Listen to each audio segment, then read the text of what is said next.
Hello. I'm here in Virginia. It's a little change of scenery. I'm visiting family, and um, it's not necessarily like Christmas or Thanksgiving. It's a bit of a chore, but it's family.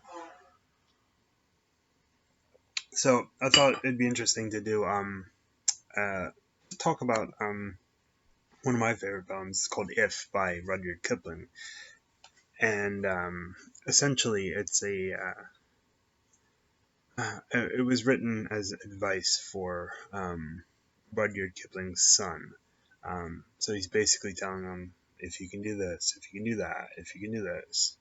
Um, and I thought I'd go by line, actually, two lines at a time, because just the way the lines are written, it's kind of one line's an incomplete thought. So I thought it'd be interesting to talk about it. I'll start with the first two lines that if you can keep your head when all about you are losing theirs and blaming it on you. Um, so obviously, I mean, it's fairly straightforward that you need to keep your head about you, even if everyone around you is losing their minds. You focus on yourself. You cannot control other people. You can only work on yourself, and this works in like two different ways. Um, in a group setting, you know, in a smaller group where you know everybody that we're talking all about you is just everyone you happen to know. So this is sort of a group setting. So this might there's something that I would probably call something like a social emotion, where it's not individual. It's sort of something happens when you're in a room where uh, the emotion is contagious. That it's not just confined to you. That everybody in the room happens to feel at some level the same emotion, at different um, intensities or strengths. So this could be, you know, like you might have heard the term reading the room. This is essentially uh, you have to know that everybody in the room is either in a somber situation or they're in a really happy, right? It's a birthday party, right? People are not there crying, shouldn't be. Um, or if you go to a funeral, right? It's even if you don't have a strong attachment to the deceased, you need to be able to sort of function in a way that's respectful, um, somber, even if you don't really feel that emotion. You at least have to respect the social emotion. Um, and so this means in a group setting that you have to be able to maintain your cool when nobody else is. Everybody else is um, just losing their collective minds, and you have to find a way to avoid being a part of that group as far as losing your mind, right? Um, uh, Losing your head, right? So you have to find a way to keep cool despite the fact that nobody else is. Um, and there's this that second little line, and blaming it on you. He does this actually a few times where it's not only just a bad thing, but it's sort of even worse. So you actually might be to blame for the situation if you've ever been in a situation where everybody's upset because of something you did. Well, um, that's very anxiety inducing.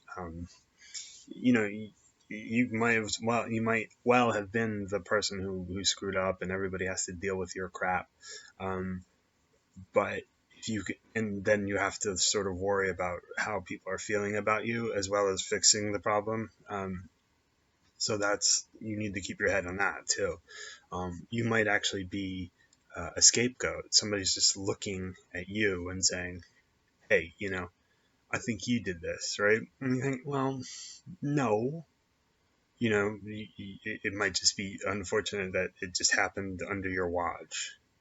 Um, you just happened to have been there at the time, and so for people, the was it the um, post hoc ergo propter hoc is like, you know, after this, therefore because of this, is that people put two and two together even though they don't belong together.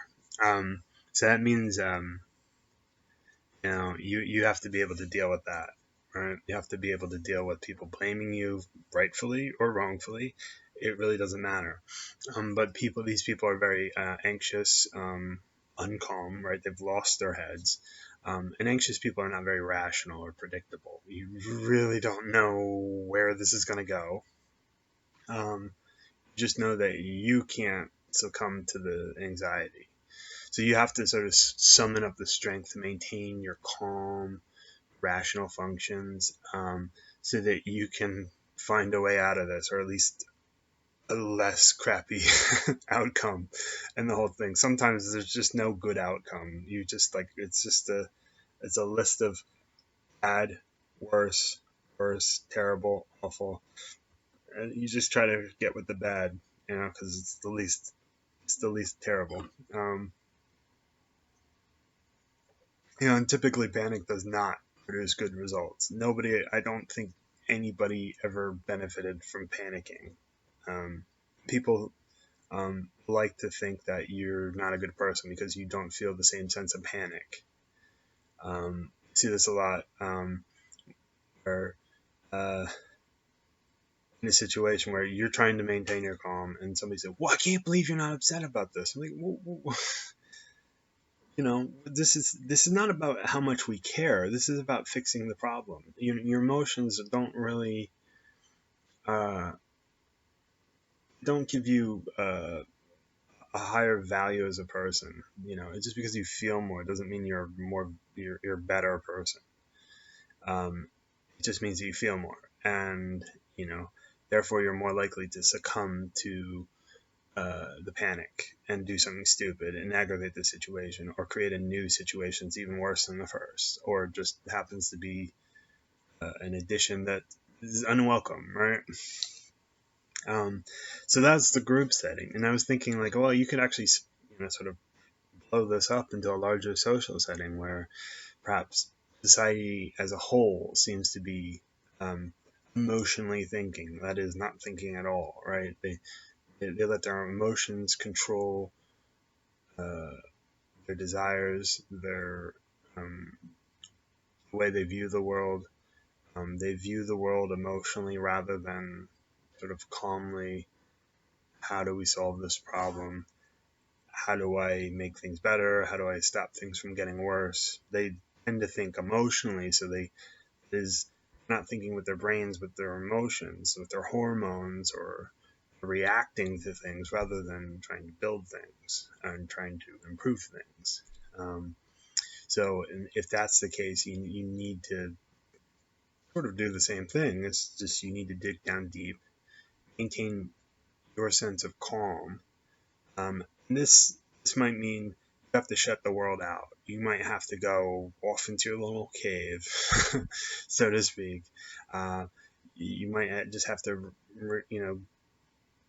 recluse. You have to sort of reclude. I don't know. You have to be a reclusive just for a little bit.